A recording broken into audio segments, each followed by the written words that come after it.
Hey guys, welcome back to my channel, Shut Up and Read. Today I'll be doing my winter reads, so let's just get right into it.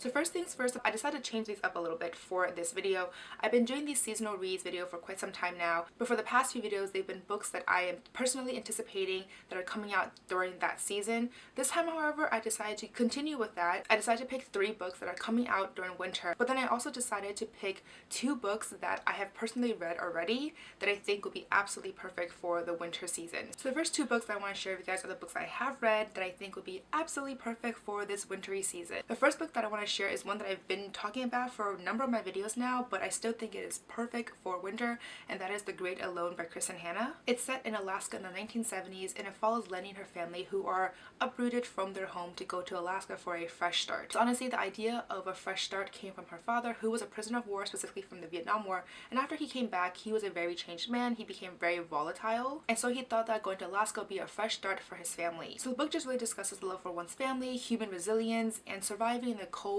dark winter nights and days of Alaska. So I think that this would be a perfect winter read because Kristen did such a good job with describing and portraying the vast coldness of Alaska, and plus I really like the idea of reading about something really cold in your book in a cold setting. I mean, outside is like freezing right now, and you're inside in your bed on your couch, etc., and you have like a warm mug of tea, coffee, hot chocolate, whatever. Like that for me is such a great way to spend a winter day, so I thought this would be perfect for winter. The second book that I think would be absolutely perfect for winter is The Lost Queen by Sidney Pike. It's essentially about the story of the twin sister of the man who later inspired the legends of Merlin. It's set in 6th century Scotland, and this book is absolutely beautiful. It's technically categorized as historical fiction, but I think this book has a lot more fantasy elements to it than historical fiction.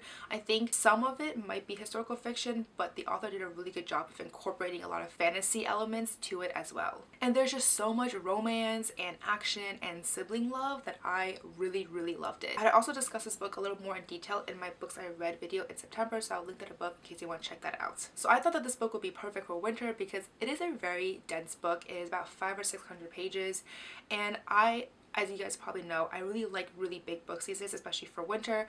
The idea of just sitting in your room or in your apartment and just reading this book the entire day, again, just snuggling in and cuddling in, is just such a good way, I think, for me to spend a winter day. So those are the 2 books that I think will be absolutely perfect for winter. Let me know in the comments below if you agree with me or not, or if you have any other recommendations for winter, let me know down below.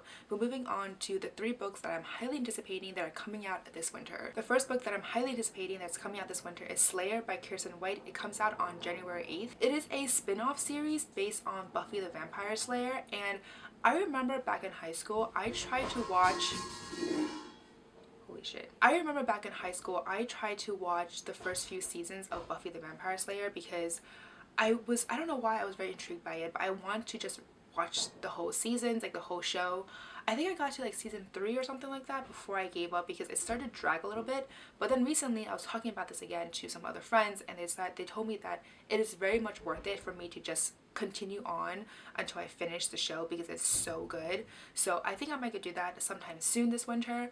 But regardless though, I'm really excited because it's based on Buffy the Vampire Slayer. Specifically, it follows a girl called Nina who is not only the chosen one, but she's also the last Slayer ever. Originally her path was to become a medic, that was her passion, but then somehow things had changed, and then she developed these new powers, and the bodies started to turn up, and then her new powers are being tested. So I'm really excited for this. I mean, Kiersten White, Buffy the Vampire Slayer, sounds like a very good combo, so very highly anticipating this novel. The second book that I'm really excited for that's coming out this winter is King of Scars by Leigh Bardugo. It comes out on January 29th. It is a series that focuses specifically on Nikolai Lansov's, I believe it's a duology actually. It is set in the Grishaverse, and I believe it takes place after the Grisha trilogy as well as the duology of Six of Crows, so it takes place after everything else that had happened already. So I haven't actually read the Grisha trilogy. It's actually back here somewhere in my bookshelf. So I don't really remember much of Nikolai, but I do know that he had an appearance, or he made an appearance in the Six of Crows duology, but I think his role there was pretty minor, so I don't really remember him that much. But regardless, I am very eager to dive back into this universe because I really enjoyed Six of Crows. I actually need to read the Grisha trilogy sometime soon actually. And then the last and final book that I'm extremely excited for that's coming out in the winter is Children of Virtue and Vengeance by Tomi Adeyemi. Comes out on March 5th. It's a sequel to the Legend of Orisha series. So from what I've gathered, this book basically picks up right after the first book when they basically successfully brought back magic into the lands of Orisha. So I'm just really excited to dive back into the world of Zili and Amari. I really liked the characters when I read the first book and just can't wait to get back into the story. I'm also really hoping that this time Zane would get his own POV, because that was one part that I actually hoped that he had in the first book. I remember thinking to myself, I remember reviewing it, that it would be nice to get his POV because he was actually a very important character and everyone else had their POV except for him. So I'm really hoping that in this book he would get his POV as well. So anyway, these are the 3 books that I'm extremely excited for that's coming out in winter. Let me know down below if you agree with my choices. If you have other books that you're extremely anticipating, let me know down below. But anyways, that's all I have to say for this video. As always, if you like this video, please do give me a thumbs up, subscribe down below. Don't forget to follow me on Twitter and Instagram. That's it for today, guys. Thank you. Bye.